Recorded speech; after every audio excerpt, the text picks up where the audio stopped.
श्रद्धेय भक्त गणों, आज के वीडियो में अब हम लोग इस पूरे ब्रह्मांड के, पूरे सृष्टि के सबसे महत्वपूर्ण और सबसे शक्तिशाली महाग्रंथ मां दुर्गा सप्तशती का पाठ, रहस्य, विज्ञान, साधना, उपासना, आराधना करने जा रहे हैं। यद्यपि हमारी सामर्थ्य नहीं है कि मैं उस महाग्रंथ मां जगत जननी जगदम्बा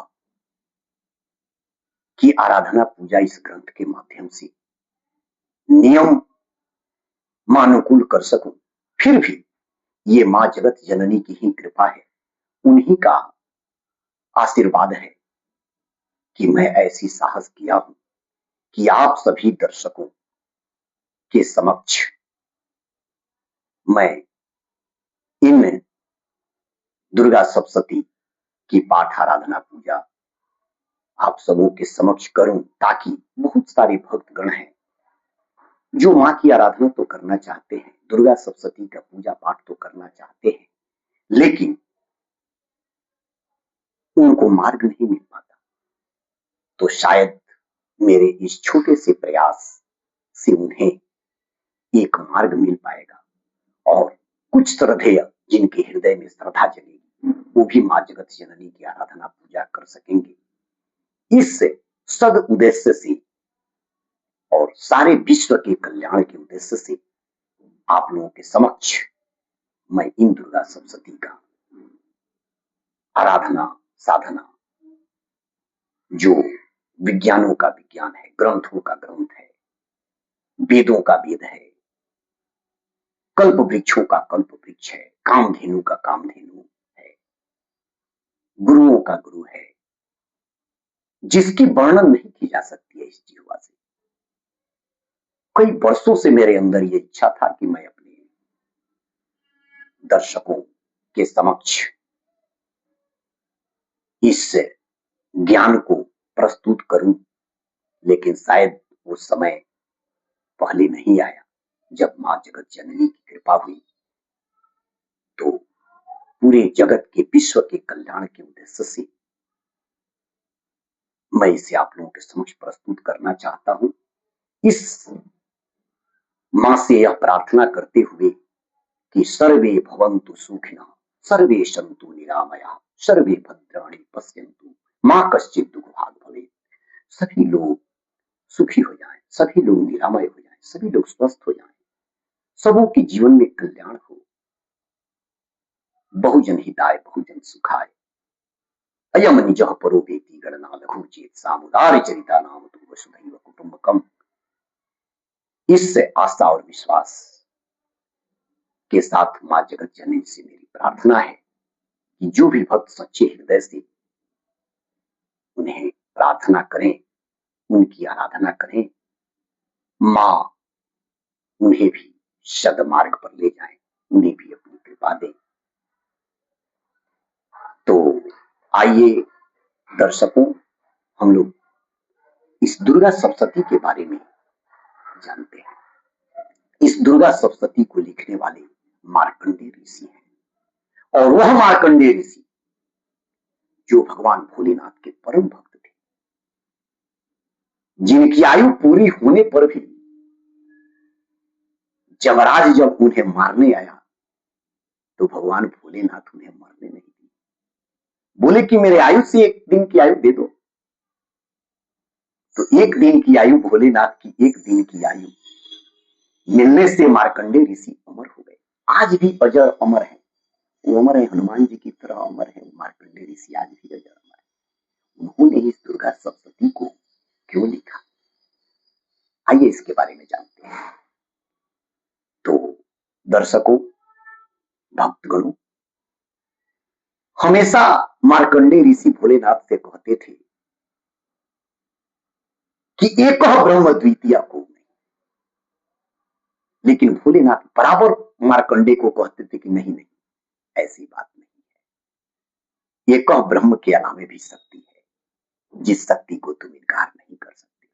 लेकिन मार्कंडेय जी इस बात को मानने के लिए तैयार नहीं थे। एक बार की बात हुई कि भगवान भोलेनाथ और पार्वती इस पृथ्वी भ्रमण के लिए निकले, तो माता पार्वती ने कहा, माता जगदम्बा ने कहा कि हे भोलेनाथ, आप अपने परम भक्त से मुझे मिलवाइए।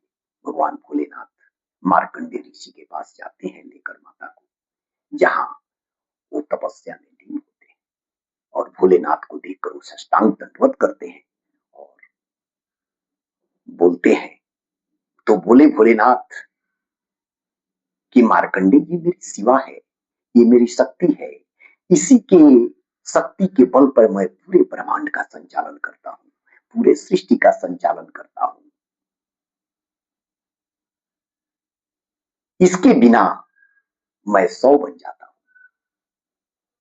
लेकिन वहां पर भी सिवाय भोलेनाथ की बात मान लेने के अलावा के सिवाय अब वहां पर तर्क रख देते हैं, गलती करके मार्कंडेय ऋषि तर्क रख देते हैं कि प्रभु, एक ब्रह्म द्वितीय को नहीं, मैं तो सिर्फ आप ही को केवल ब्रह्म को जानता हूं, दूसरा किसी को नहीं जानता हूं। ये बात पार्वती को बहुत कष्टदायक और बहुत पीड़ादायक महसूस हुआ, और उन्होंने भोलेनाथ से कहा कि प्रभु स्वामी, आप शिवलोक चलिए, मैं आती हूं। भोलेनाथ सब कुछ समझ गए, अंतर्यामी थे, बोले कि ठीक है, आओ हम चलते हैं।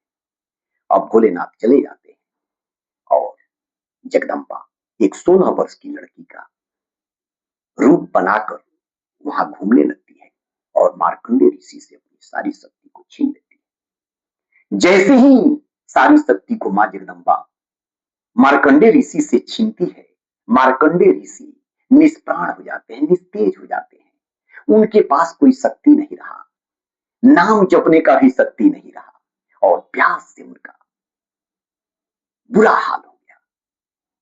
प्यास के बिना तड़पने लगे, प्यास से कोई दिख नहीं रहा था। वही 16 वर्ष की लड़की जो घूम रही थी वही दिख रही थी।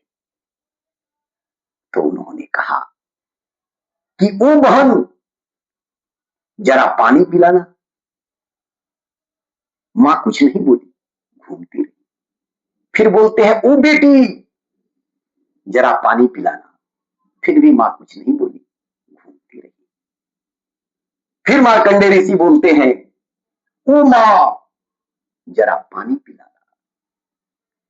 जब मां कहे तो मां जगदम्बा रुक जाती है और बोलती है कि तुमने मुझे मां कहा, मैं तुम्हें मां जैसा दिखता हूं। मार्कंडेय ऋषि बड़ी हिम्मत करके बोलते हैं कि मैंने आपको मां इसलिए कहा कि बहन का हृदय कठोर हो सकता है, बेटी का हृदय कठोर हो सकता है, लेकिन मां का हृदय कभी कठोर नहीं होता। तो मां जगदम्बा कहती है, बुलाओ अपने ब्रह्म को, मांगो अपने ब्रह्म से पानी, मुझसे क्यों कहते हो। अब मार्कंडेय ऋषि को याद आने लगा कि भाई, हमारे भोलेनाथ ये बात कहे थे कि ये मेरी शिवा है, मेरी शक्ति है, इसी के बल पर मैं सृष्टि का संचालन करता हूं, और मैंने उनकी बात को नहीं माना और कुतर्क करके मैंने कह दिया कि ये कह ब्रह्म द्वितीय को। ये मैंने बहुत भूल किया। हमारे प्रभु तो पहले हमको सफर किए थे। और वो माता के चरण में गिर जाते हैं, कहते हैं, मां, मुझसे बहुत बड़ी भूल हो गई, आपको समझने में, आपको जानने में मुझसे बहुत बड़ी भूल हुई, क्षमा करें मां। मां तुरंत अपने जगदम्बा रूप में, दुर्गा रूप में वहां प्रकट होती है और मार्कंडेय ऋषि को सारी शक्ति लौटा देती है, और मार्कंडेय ऋषि फिर से तपस्या में लीन हो जाते हैं। और यह दुर्गा सप्तशती नाम महाग्रंथ, महाशक्तिशाली ग्रंथ उन्होंने लिखा, और मां से प्रार्थना करने में उन्होंने कहा कि जगदम्बा, जो अपने अंगों में चिता की राख बहुत लपेटे रहते हैं, जिनका विष ही भोजन है, जो दिगंबरधारी हैं, नग्न रहने वाले हैं, मस्तक पर चंद्रमा और जटा और कंठ में नागराज वासुकी को हार के रूप में धारण करते हैं, ऐसे भूतनाथ पशुपति भी जो एकमात्र जगदीश की पदवी धारण करते हैं, यह महत्व उन्हें कैसे मिला। यह केवल आपके पाणी ग्रहण की परिपाटिका का फल है। आपके साथ विवाह होने से उनका महत्व बढ़ गया। मुख में चंद्रमा की शोभा धारण करने वाली मेरी मां, मुझे मोक्ष की इच्छा नहीं है, संसार के वैभव की भी अभिलाषा नहीं है, न विज्ञान की अपेक्षा है, न सुख की आकांक्षा। अतः आपसे यही प्रार्थना है मां कि मेरा जन्म मृडाड़ी, रुद्राणी, शिव, शिव भवानी इन नामों का जप करते हुए बीते। मां श्यामा, नाना प्रकार की पूजन सामग्रियों से कभी विधि पूर्वक आपकी आराधना मुझसे न हो सकी। सदा कठोर भाव का चिंतन करने वाली मेरी वाणी ने कौन सा अपराध नहीं किया है। फिर भी मुझ अनाथ पर जो किंचित कृपा दृष्टि रखकर मुझ पर आप कृपा करती है मां, यह केवल आपके ही योग्य है। आपके जैसी दयामयी माता ही मेरे जैसे कुपुत्र को भी आश्रय दे सकती है। करुणा सिंधु दुर्गे, करुणा सिंधु दुर्गे माहेश्वरी मां, मैं विपत्तियों में फंसकर आज जो आपका स्मरण करता हूं, पहले कभी नहीं करता रहा। इसे मेरी सत्ता न मान लीजिएगा, क्योंकि भूख प्यास से पीड़ित बालक माता का ही स्मरण करते हैं। जगदांब, मुझ पर जो आपकी पूरी कृपा बनी हुई है मां, इसमें आश्चर्य की कौन सी बात है। पुत्र अपराध पर अपराध क्यों न करता जाता हूं, फिर भी माता उसकी उपेक्षा नहीं करती। जगदम्ब, मैंने आपके चरणों की सेवा कभी नहीं की देवी, आपको अधिक धन भी समर्पित नहीं किया, तथापि मुझ जैसे अधम पर जो आप अपना अनुपम स्नेह करती है मां, यह केवल आपके ही योग्य है। आपके जैसी दयामयी माता ही मेरे जैसे कुपुत्र को भी आश्रय दे सकती है, क्योंकि संसार में कुपुत्र पैदा हो सकता है, लेकिन कहीं भी कुमाता नहीं होती।